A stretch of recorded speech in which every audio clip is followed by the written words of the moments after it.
Là, je me trouve au complexe Atletica à Aubonne et je m'apprête à rejoindre l'équipe de France qui est en train de faire son tout premier entraînement dans le cadre de ce stage de préparation avant le début des Jeux Olympiques.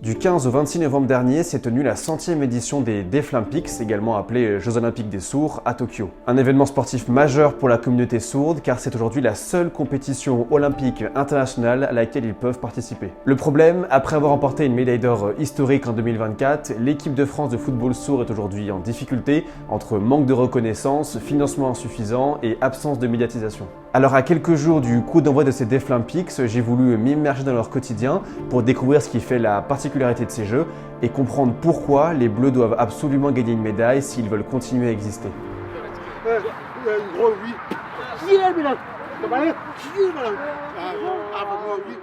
C'est la kiné, Anaïs, elle entend. Mon premier but en équipe de France, il n'a jamais refait. Je vais le refaire au Japon. La preuve que c'est une fois dans ta vie, c'est que tu l'as enregistré dans le téléphone. Tu l'as enregistré dans le téléphone. C'est le premier but. C'est la première fois que tu m'as. Ça, pour un premier fois but, dans sa vie. premier but en équipe de France.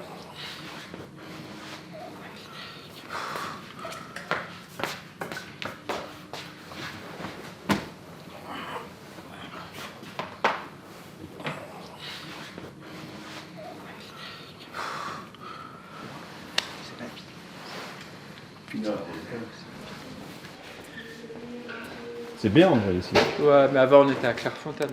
Ah ouais. Là on a c'est l'argent, toujours pareil, on dispose pas trop d'argent. Tu viens ici quoi. Après, c'est bon, ça va, on a des structures quand même. Footballeur amateur à Clairefontaine, une semaine. Les billards, laisse tomber quoi. C'est trop bien. C'est la seule fois dans notre vie où on a pu aller à Clairefontaine en fait au final. J'entends tous les sons qui sont au-dessus de 80 décibels. Je ressens, après je lis sur les lèvres, donc forcément je comprends avec la lecture labiale.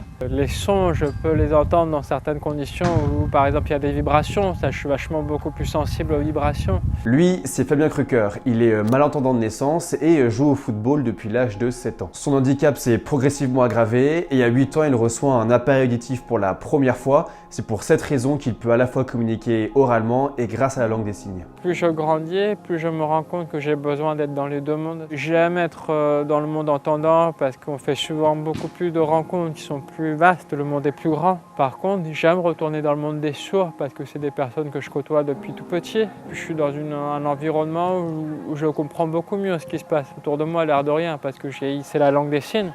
Et finalement, c'est là où je m'apaise en fait, entre guillemets, parce que je n'ai pas de barrière.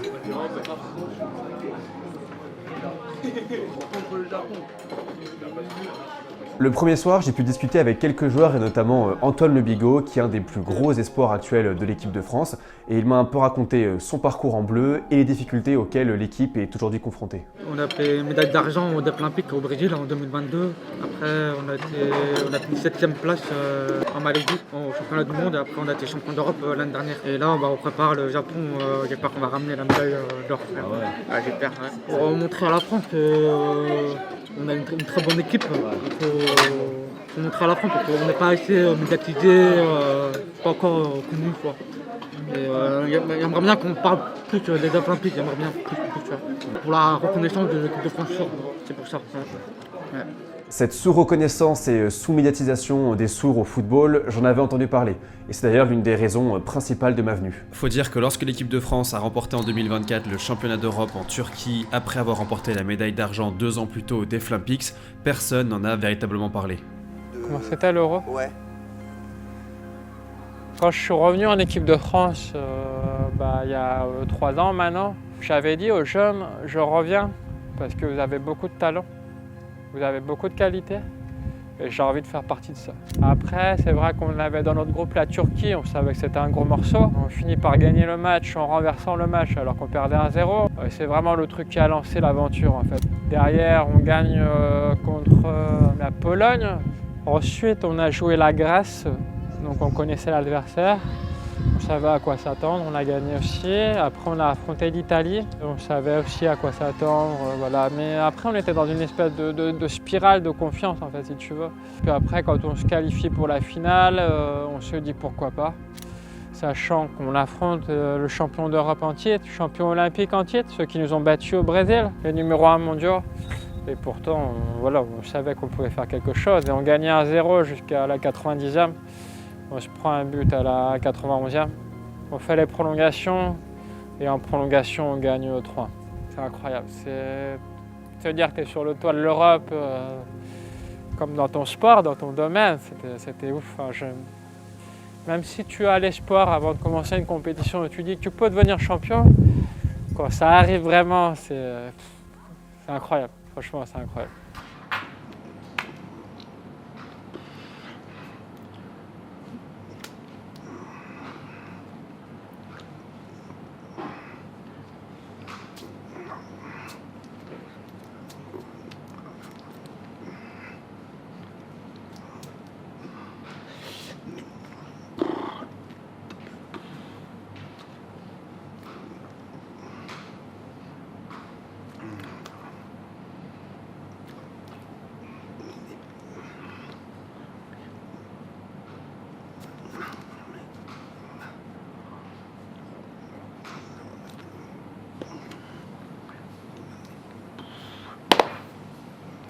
Ce qu'il faut savoir, c'est que même si les joueurs partaient confiants pour cet Euro, ce parcours sans faute de l'équipe de France était loin d'être acquis. Déjà, du point de vue du statut, toutes les équipes contre lesquelles les Bleus ont joué sont considérées comme professionnelles, ce qui n'est pas le cas de l'équipe de France aujourd'hui. Qui dit professionnel dit évidemment plus de moyens financiers, donc plus de staff, plus d'équipements et de meilleures conditions d'entraînement avant le début de la compétition. Les joueurs sourds ou malentendants de Turquie, d'Ukraine ou de Russie reçoivent également d'importantes primes pour leur participation en équipe nationale, ce qui n'est pas le cas des Français qui doivent également poser des jours de congé pour participer au tournoi.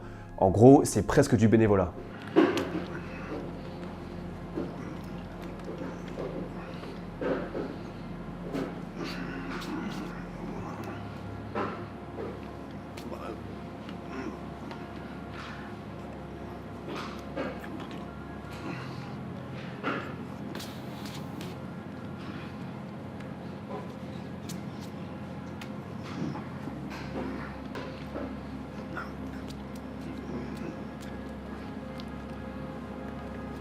Il y a quelques pays qui sont, et ça peut surprendre, sont plus en voie de développement, et qui vont payer.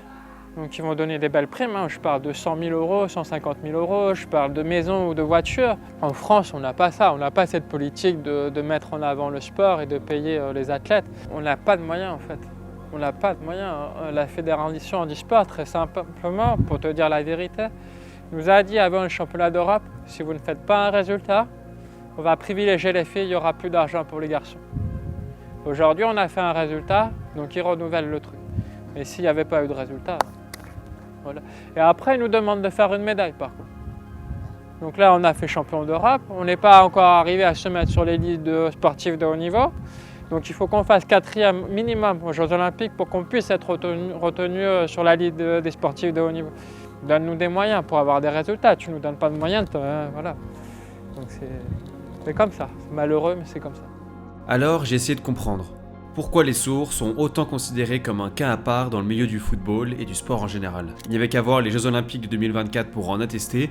Parmi tous les athlètes porteurs d'un handicap, qu'ils soient physiques, mental ou psychiques, aucun n'était présent du fait de sa seule surdité. Et quand on voit le succès et la lumière qui a été mise sur certaines disciplines comme le cécifoot, où l'équipe de France a remporté la médaille d'or, ou encore la boccia, lorsque la championne Aurélie Aubert avait ému tout un pays, on voit que le contraste est saisissant pour les sourds, qui doivent se battre pour le moindre euro de budget chaque année du fait de leur statut. Et cette situation, elle impacte indéniablement les performances sportives de l'équipe. Sur les 4 attaquants retenus pour le stage de préparation de l'Euro 2024, seulement 2 ont dû être choisis, faute d'argent, sur les 20 joueurs au total de l'équipe. Et même si les Bleus sont rentrés l'année dernière en France avec une médaille d'or, visiblement, pas grand-chose semble avoir changé.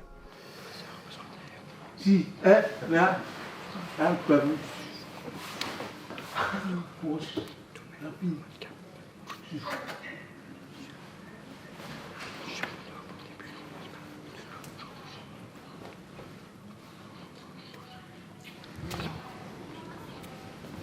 Ça veut dire qu'elle est lycéenne, bah où c'est après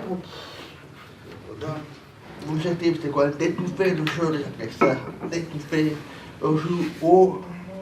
Le foot, pour moi, c'est ma passion. Je pense que ça a été un moyen pour moi de m'exprimer et de montrer que, oui, qu'une personne sourde peut faire au moins aussi bien qu'une personne entendante, voire mieux. Je pense que j'ai toujours eu besoin de prouver ma valeur. Et je pense que ça s'est fait à travers le foot, parce que j'ai un esprit extrêmement compétitif. Pour moi, aller en équipe de France, faire des compétitions internationales, ça a été pour moi un moyen de montrer que j'étais un bon joueur, quoi. Certes, j'ai pas pu être pro, mais quand même, être international français, c'est quand même pas rien, quoi. Ça a été un peu mon credo toute ma vie. Bon, l'équipe de France a joué son premier match de préparation du week-end contre une équipe de Régional 2, donc c'est un match amical. Ça va permettre pour la première fois au groupe de jouer un match un peu officiel, tous ensemble, avant le début des JO.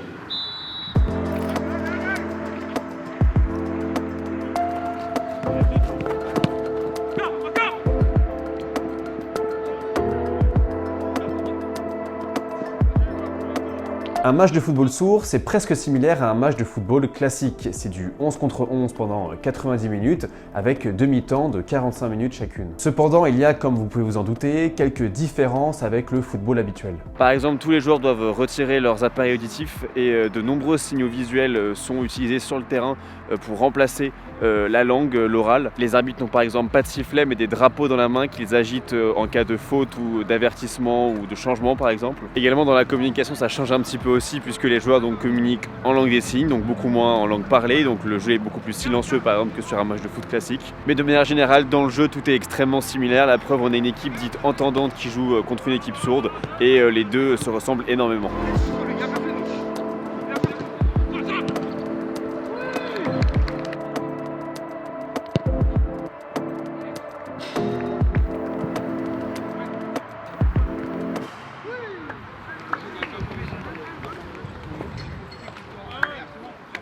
Toi, est-ce que tu peux gagner ta vie avec le football? Non, non.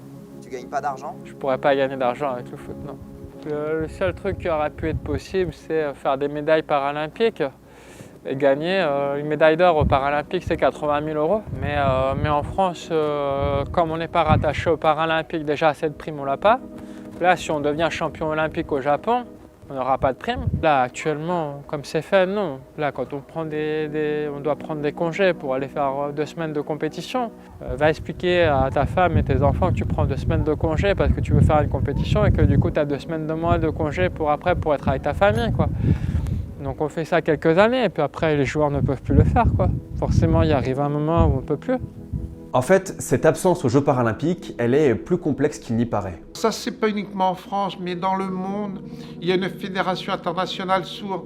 Et en gros, ils veulent pas être trop paralympiques parce que bon, dans le monde, ça représente quand même 3-4 000 personnes en plus sourds. Alors, au niveau de la gestion, la logistique, les paralympiques et les déflympiques, on aimerait bien rentrer dans le moule. Mais la Fédération internationale refuse. Ils veulent garder l'identité sourde, malheureusement. Cet argument de la difficulté d'inclusion de la communauté sourde dans une compétition réunissant tous les handicaps, il est en effet important. Les Deaflympics représentent aujourd'hui plus d'une vingtaine de sports avec près de 3000 athlètes sourds ou malentendants qui concourent en tout. Et ces personnes ont indéniablement des besoins différents de ceux portant un handicap physique. Ces adaptations, difficiles à mettre en place et coûteuses, font que les sourds et malentendants n'économiseraient pas d'argent à participer aux Jeux paralympiques.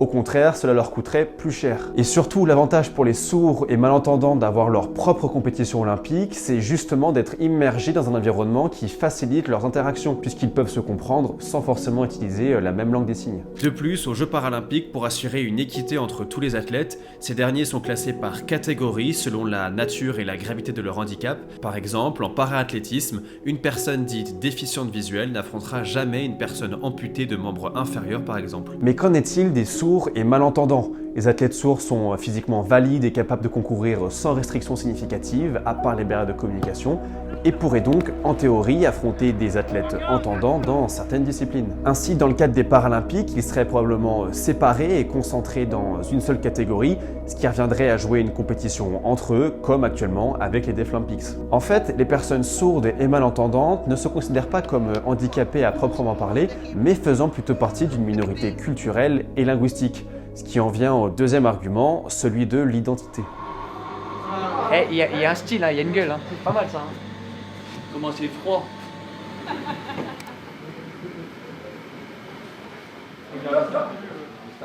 Les gars, aujourd'hui vous allez faire donc du coup une séance de cryothérapie, d'accord? On part sur des protocoles de 3 minutes. Pendant toute la durée de la séance, je vais vous demander de bien bouger les pieds comme ceci. L'idée c'est qu'on va soumettre votre corps à des températures extrêmes pendant une durée de 3 minutes. Vous risquez de trembloter un petit peu. Ça va, tout va bien? Le corps, nickel. Les jambes aussi.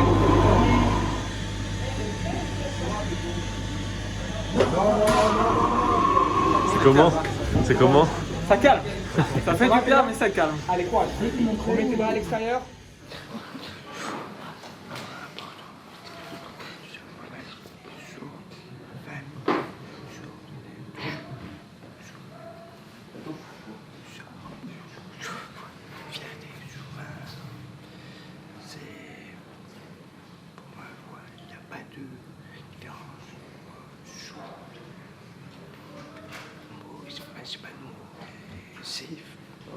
Pour moi, c'est important. Respecte-la,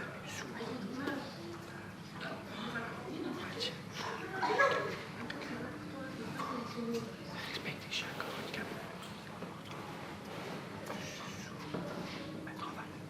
Au-delà de l'aspect logistique, le fait de conserver une compétition entièrement dédiée à la communauté sourde et malentendante reste encore extrêmement important aujourd'hui pour de nombreux athlètes. En fait, ce qu'il faut savoir, c'est que les Deaflympics ont été créés en 1924, soit 36 ans avant les premiers Jeux paralympiques, et qui plus est par un Français, Eugène Rubenalquet. Au début du XXe siècle, les sourds sont victimes de nombreuses discriminations et d'une forte stigmatisation sociale. Ils sont notamment considérés comme moins intelligents, et la langue des signes est même interdite d'enseignement à l'école jusqu'en 1977.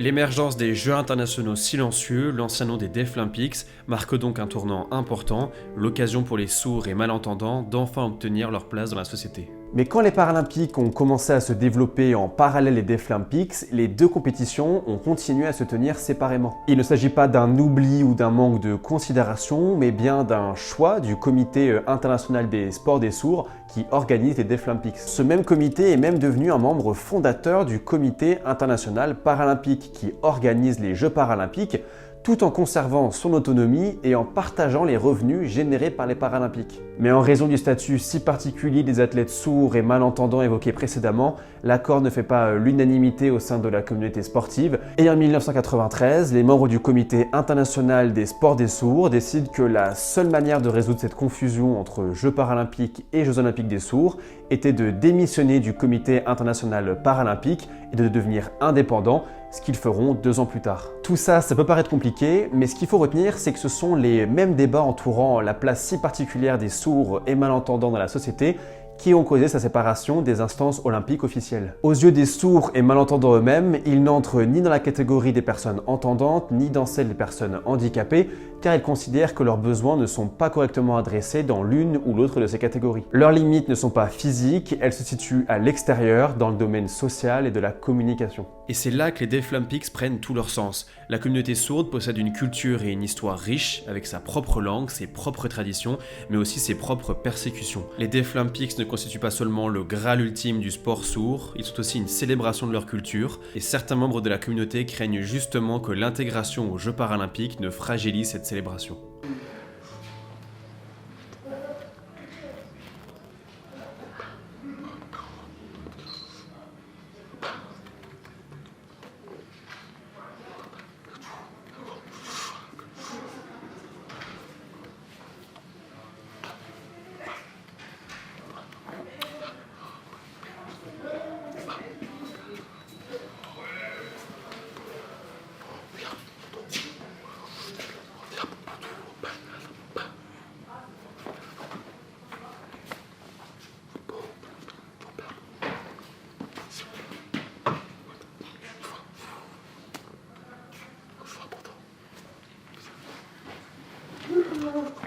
Mais qui dit indépendance du Comité international paralympique dit également absence de reconnaissance et de financement par ce même comité. Les Deaflympics ne sont pas considérés comme une compétition de haut niveau et cela pèse clairement sur son bon développement et sa visibilité. Une étude menée en 2021 en perspective des Deaflympics de 2025 révèle que seulement 16,3% des Japonais qui accueillent pourtant la compétition cette année-là avaient connaissance des Jeux Olympiques des sourds. Si la position du Comité international des sports des sourds fait officiellement l'objet d'un soutien massif au sein de la communauté, plusieurs voix plaident cependant en faveur d'une intégration des sourds au sein des Jeux paralympiques. Je pense que ça nous permettra d'avoir plus de subventions. Ça nous permettrait de bénéficier des structures professionnelles juste après les grands événements. Donc oui, moi je serais plutôt favorable. Oui. Si on rentre dans les Paralympiques, alors on aura une visibilité énorme. Alors, les Paralympiques ont été diffusés tous les jours sur la 2e chaîne. Nous, on n'a aucune visibilité, on n'a pas de diffusion de matchs en direct en France. Par exemple, on va au Japon, on n'aura aucune diffusion. Les joueurs aimeraient avoir un peu plus de visibilité, donc ça, la motivation, il faut vraiment les pousser, parce qu'ils adorent, c'est le football, c'est leur sport, c'est leur passion. Mais il y a des moments, on se dit, on va remporter un titre de champion d'Europe et on n'a rien après. Le ministère des Sports, c'est méchant, mais c'est vrai, la 3F, je préfère pas en parler. Aucune aide pour les stages, tout ça, ou une petite aide, c'est vraiment dommage. C'est donc dans ce contexte que les Bleus se sont envolés à Tokyo pour une compétition olympique d'une durée de 12 jours et avec de grandes ambitions.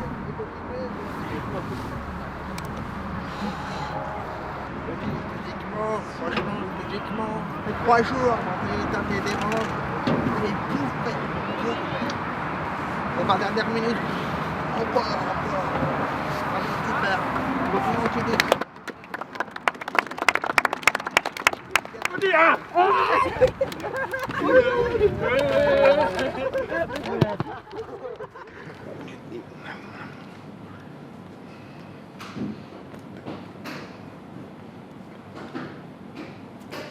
Objectif olympique, bien sûr, c'est le champion. Voilà, touche pas, alors, j'espère. C'est sûr, bien sûr, si vous allez plus loin, plus similaire, plus chaud, en France.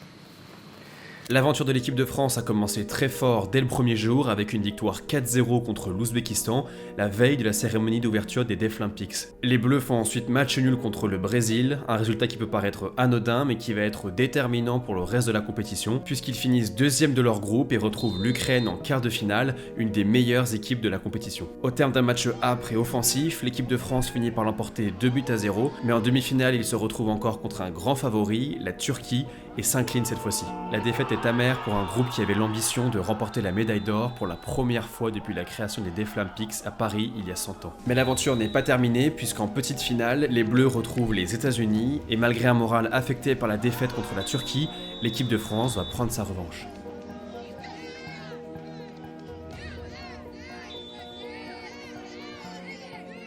Au final, les Bleus terminent en 3e position, synonyme d'une médaille de bronze, mais surtout d'un maintien des financements de la Fédération Handisport et d'une inscription sur la liste des sportifs de haut niveau. Mais le chemin reste encore long pour une communauté qui, du fait de son handicap invisible, s'est toujours retrouvée coincée entre 2 standards et pas à sa place dans une société adaptée en très grande majorité pour les personnes entendantes.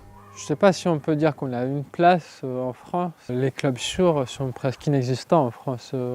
Et là, ces dernières années, en plus, on a une dégringolade au niveau des clubs actifs.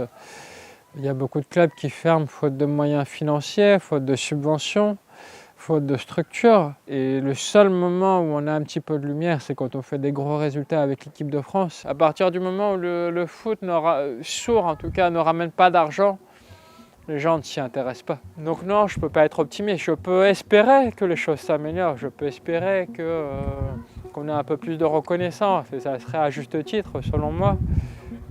Parce qu'on a autant de mérite. Mais non, je ne peux pas être optimiste. D'autant que, et c'est important de le rappeler, la place accordée aux personnes handicapées et notamment sourdes et malentendantes est encore loin d'être acquise aujourd'hui dans notre société. Selon une étude de l'IFOP réalisée en 2021, 81% des personnes sourdes et malentendantes interrogées déclarent avoir déjà souffert de discrimination en raison de leur surdité, et ça a un nom, l'audisme, et ça concerne la difficulté d'accès aux services publics, la discrimination liée à l'embauche, ou encore la difficulté à se créer du lien social, ou encore d'accéder à l'information et aux médias par exemple. C'est fou comment on doit se battre. En fait, on fait partie d'une minorité de la société finalement. Et donc du coup, s'adapter à eux, on le fait pas. On le fait pas parce que c'est qu'une minorité de personnes. Et donc on est un peu laissé pour compte, quoi. Merci d'avoir suivi ce reportage, j'espère qu'il vous aura permis d'en apprendre un peu plus sur un sujet qui n'est absolument pas évoqué dans les médias traditionnels. Si la vidéo vous a plu, n'hésitez pas à la liker et à la partager. Vous pouvez également vous abonner à ma chaîne YouTube, c'est la meilleure manière de soutenir mon travail aujourd'hui en tant que journaliste indépendant. Et si vous voulez en voir plus, je vous conseille 2 autres vidéos qui sont sorties sur ma chaîne, dont notamment celle à gauche qui parle d'environnement et de mobilisation citoyenne et que j'ai adoré réaliser. À bientôt.